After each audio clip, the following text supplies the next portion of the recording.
அந்த தீர்ப்புடைய சாராம்சம் என்னன்னு கேட்டிங்கன்னா, மிகப்பெரிய ஒரு உயர்ந்த ஒரு உத்தரவை வந்து அவங்க வழங்கியிருக்காங்க. அது என்னன்னு கேட்டிங்கன்னா, ஏற்கனவே அதாவது வந்து அந்த தீர்ப்பு அடிப்படையில் வந்து மனுதாரருடைய கோரிக்கை வந்து மாவட்ட ஆட்சித்தலைவர் உரிய முறையில் விசாரிக்கல. அதனால மாவட்ட ஆட்சித்தலைவர் மனுதாரருடைய கோரிக்கை அடிப்படையில் மனுவின் அடிப்படையில் உரிய விசாரணை நடத்தி அரசுக்கு வந்து எங்க கோர்ட்டுக்கு தெரிவிக்கணும்னு சொல்லி உத்தரவு போட்டிருக்காங்க. அந்த உத்தரவின் அடிப்படையில் வந்து என்ன கூடுதலாக என்ன சொல்லியிருக்காங்கன்னு கேட்டிங்கன்னா, ஏற்கனவே இந்த வழக்கில் தாக்கல் செய்யப்பட்டவங்க குறிப்பாக வந்து என்னன்னு கேட்டிங்கன்னா, நம்ம அவர் மேட்டூர் பாலசுப்ரமணியன் இருக்காரு, அவர் வந்து வழக்கு தாக்கல் பண்ணி தள்ளுபடி செய்யப்பட்டிருந்தாலும்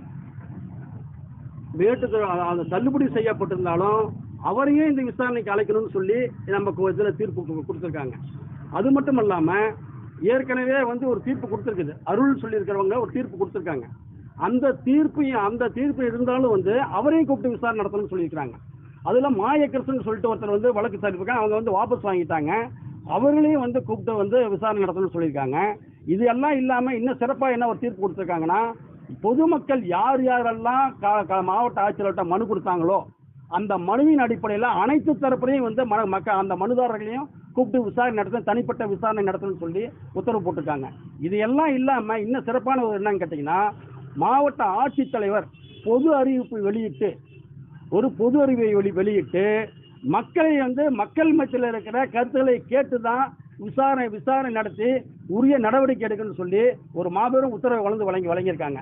நாங்கள் இவ்வளோ நாள் வந்து இந்த தீர்ப்புடைய சாராம்சத்தை ஏன் நாங்கள் சொல்ல அப்படின்னு கேட்டிங்கன்னா, அமைதியாக நம்ம கேட்டோம்னா, அரசு தரப்பில் வந்து எந்த விதமான மாவட்ட ஆட்சித்தலைவர் எந்த விதமான நடவடிக்கை எடுக்கிறாங்க அப்படின்னு பார்த்துட்டு அதுக்கப்புறமேட்டு தீர்ப்பை பற்றி நம்ம பேசிக்கான்னு சொன்னோம். நாங்கள் என்ன முடிவெடுத்தோம் அதே போல தான் நேற்று வந்து மாவட்ட ஆட்சித்தலைவர் வந்து அருளுக்கும் மற்ற எங்கள் வந்து கூட்டமைப்பு சார்ந்த 2 பேர்த்துக்கு தான் கூப்பிட்டு வந்து மனு வந்து அழைப்பாணை விசாரணை நடத்தி கூப்பிட்டாங்க. அப்போ வந்து நாங்கள் வந்து அதில் என்ன கேட்டோம்னு கேட்டிங்கன்னா, எங்களை மட்டும் நீங்கள் வந்து அரசு அதாவது நீதிமன்ற தீர்ப்பு வந்து அனைத்து தரப்பையும் கூப்பிட்டு விசாரணை நடத்துன்னு இருக்குது, நீங்கள் எங்களை மட்டும் நீங்கள் வந்து கூப்பிட்டு விசாரணை நடத்துறது வந்து எந்த விதத்துலன்னு சொல்லி நம்ம கேட்குறப்ப, உங்களை முதல் கட்ட விசாரணை நம்ம கூப்பிட்றோம், அடுத்தாப்புல மேட்டூர் பாலை வந்து நாங்கள் கூப்பிட்டு விசாரிக்கிறோம் அப்படின்னு சொல்லி தகவல் கொடுத்துருக்காங்க. அது மட்டும் இல்லாமல் பொதுமக்கள் கருத்து கணிப்பு பொதுமக்கிட்ட விசாரணை நடத்துறது இறுதி கட்டமாக செய்கிறேன்னு சொல்லி நேற்று வந்து கொடுத்துருக்காங்க. இது சம்மந்தமாக நேற்று வந்து முழுமையான மனு இதெல்லாம் நடத்துன்னு சொல்லி மனு கொடுத்துருக்குறோம்.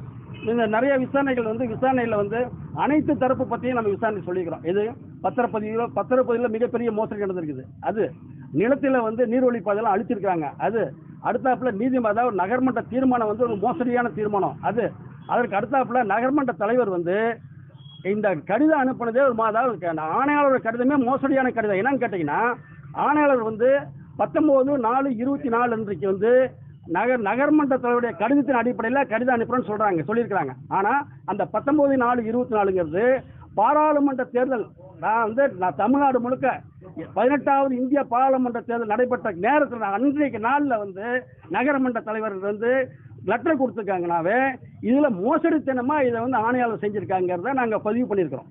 அதற்கு உரிய விளக்கங்கள் கொடுக்குறேன்னு சொல்லியிருக்காங்க. அதே வந்து மாவட்ட ஆட்சித்தலைவர் வந்து என்னன்னு கேட்டிங்கன்னா விளக்கம் கொடுக்குறேன்னு சொல்லியிருக்காங்க. அதில் வந்து இல்லை, இது எல்லாம் நிறைய அதான் அது மட்டும் இல்லாமல் தொடர்ச்சியாக அதை பத்திரப்பதிவில் இதில் எல்லா விஷயத்தையும் நாங்கள் வந்து கேட்டிருக்கிறோம். அதில் வந்து 1 மாதத்தில் வந்து உங்களுக்கு வந்து அடுத்த டைம் உங்களுக்கு வந்து இதெல்லாம் கேட்டிருக்கிறதெல்லாம் மனுவில் கேட்டிருக்கிறதெல்லாம் உங்களுக்கு வந்து உரிய தகவல் கொடுக்குன்னு சொல்லியிருக்காங்க. அதன் அடிப்படையில் அடுத்த கட்டமாக நீதிமன்ற நடவடிக்கைகள் இருக்கும். போராட்ட வடிவில் எங்கள் கூட்டமைப்புடைய தலைவர் வந்து என்ன போராட்ட அறிவிப்பார், தொடர்ச்சியாக அறிவிப்பார், அதன்படி நடக்கும்.